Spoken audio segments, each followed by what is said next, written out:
Ассаламу алейкум. Әлемнің алып елдері Америка, Жапония, Корея елдерінде автокөліктер аукцион арқылы сатылады. Соның бірі Дубай. Яғни әр елдің аукционның ережелері әрқалай.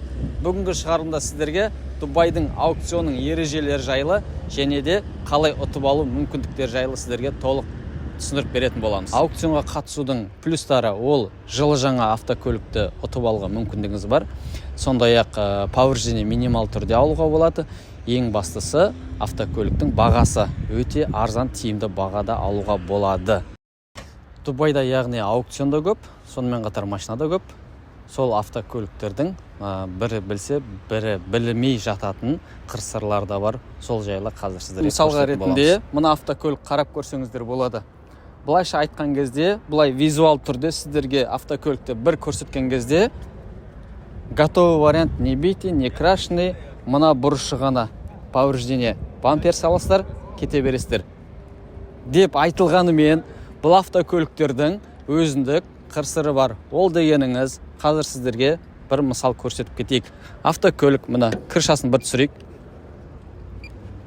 Өзіндік родной краскіде, бірақтан мына есік сіздерге дейін, яғни аукционға ойнатылғанға дейін жасалып қояды осылай. Мына 280, вторичный окраскіде жатыр.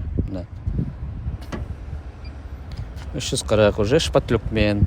Ол дегеніңіз, автокөлік ойынға түсерге дейін жаңағындай бір есік, бір крыла және капот крашный. Мына бір деталін ғана қалдырып қояды. Бұл жерде айтайын дегеніміз, автокөліктердің барлығы бірдей осылай жасалады деген сөз емес. Арасында кейбір автокөліктер осылай жасалынады.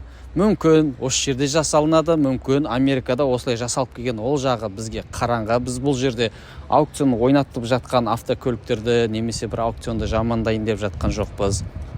Немесе осындай автокөліктер сіздерге жарнамалап жасап жатқан басқа біреуді артын ашу мақсатында жамандай деп жатқан жоқпыз. Себебі бұны білетін де бар. Өздері білмей қалуы да мүмкін. Сатып жатқан адам да білмеуі мүмкін, сіздерге ортаға түсіп жатқан адам да білмеуі мүмкін.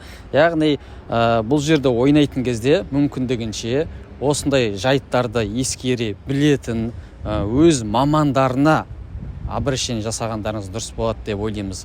Енді қаншама ақшаға көрмей алыста тұрып ойнаған екен, ортаға түскен адамға толық сенген екен, сенімді ақтау үшін осылай толық тексерген жөн болады.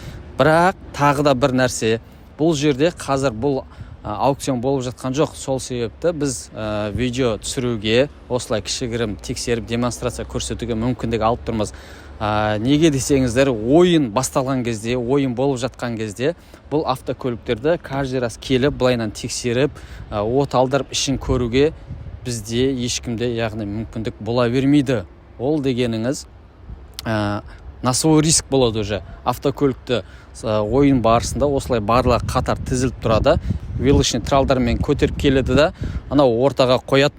Сол жерде ойын талас басталады. Сол ойын барысында сіздер визуал түрде біз қалай көреміз, солай ғана тек баға беру арқылы қатысып аламыз. Автокөлікті толық ұтып алғаннан кейін барып қана машинаңызды от алдырып, ішінде моторында не болып жатыр, жаңағыдай ходовой часть қалай болып жатыр, одан кейін ғана белгілі болады. Яғни толық төлем жасалмай, біз де ешкім тексеріп бере алмаймыз. Сол себепті автокөлікті мүмкіндігінше хоть визуалды түрде бір қарағанның өзінде машина танитын адамдармен, өз мамандарымен байланысу арқылы ойнағандарыңыз жөн болады. Тағы да бір жаңағындай мән беретін мәселе, мысалға ретінде автокөлік 2020 жылғы былай бұл жақтың заңы, бұл жақтың құжаты бойынша ол дұрыс 2020. Но по факту винготын ашып қарайтын болсаңыздар, автокөлік 2019 жылғы. Ол дегеніңіз, мысалға ретінде автокөлікті сіздер 2022-2021 деп ұтуларыңыз мүмкін, бірақ ол 2019-20 болып қалуы мүмкін. Яғни құжатына келген кезде сіздерге кейбір қиындықтарды туғызады. Яғни төлем барысында көп шығып кетуі мүмкін. Сол үшін ол мәселені де қатты ескеру керек. Сондай-ақ автокөлікке ойынға қатысу барысында сіздер тағы да бір-екі нәрсені есепке алу керексіздер.